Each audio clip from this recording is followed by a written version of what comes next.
Perkenalkan, nama saya Selvi Amelda Sitohang dengan NIM 240901086.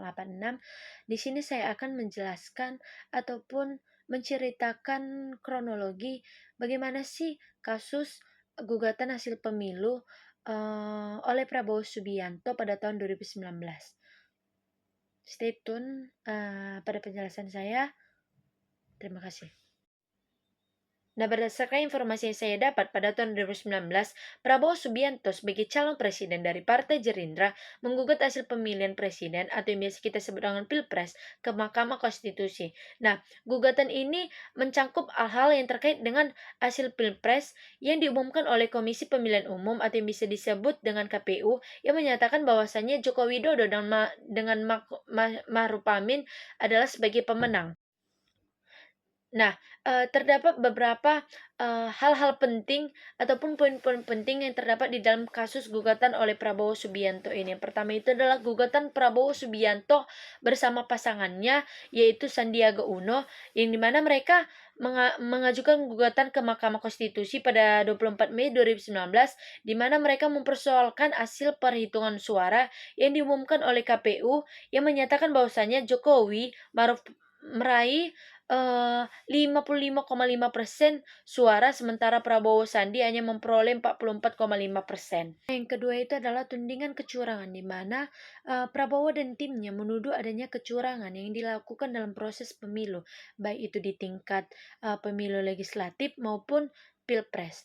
Nah, mereka menyebutkan bahwasannya adanya manipulasi suara, penggunaan daftar pemilih ganda, kemudian penyalahgunaan anggaran negara, serta ketidakberesan dalam sistem perhitungan suara yang dilakukan oleh KPU. Nah, yang ketiga itu adalah penyelesaian di Mahkamah Konstitusi oleh Prabowo diajukan ke MK, yang dimana merupakan lembaga yang berwenang memeriksa sengketa hasil pemilihan umum.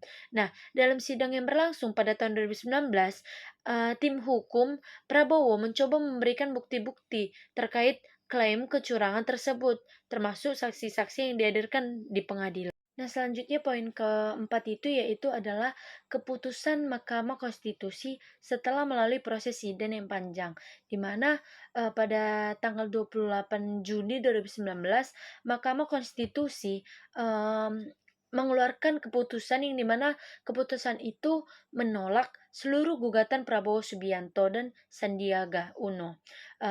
Mereka memutuskan bahwa hasil pemilu pada tahun 2019 itu sah dan tidak ada bukti yang cukup untuk membatalkan kemenangan Jokowi dan Maruf Amin.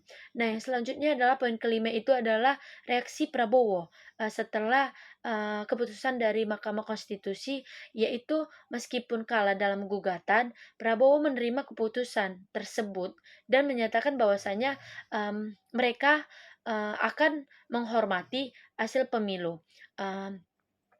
Ia mengungkapkan bahwasanya sebagai pemimpin negara, ia akan mendukung pemerintahan yang sah.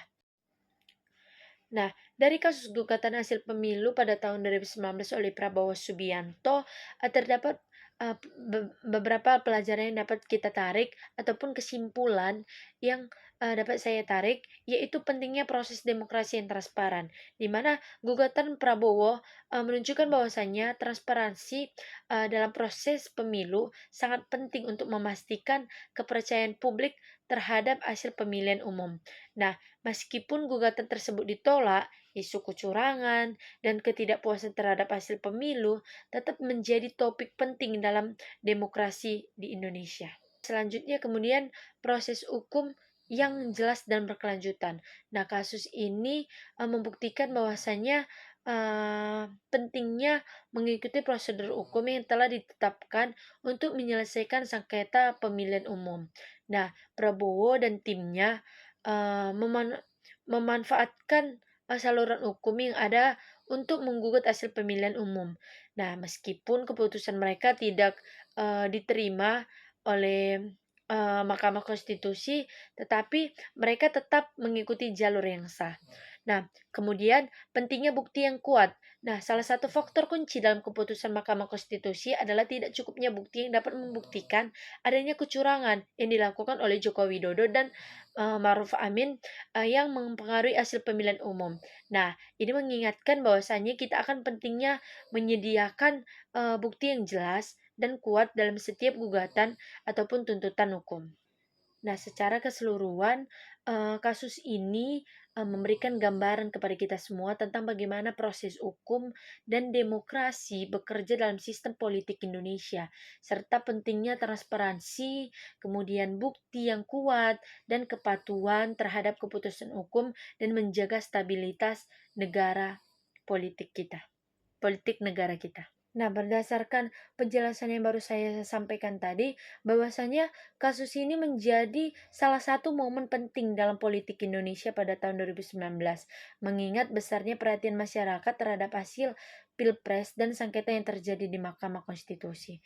Itu saja yang bisa saya sampaikan mengenai penjelasan ataupun kronologi ataupun yang bisa saya ceritakan dari kasus gugatan oleh Prabowo Subianto, kasus gugatan pemilu oleh Prabowo Subianto pada tahun 2019. Sekian dan terima kasih.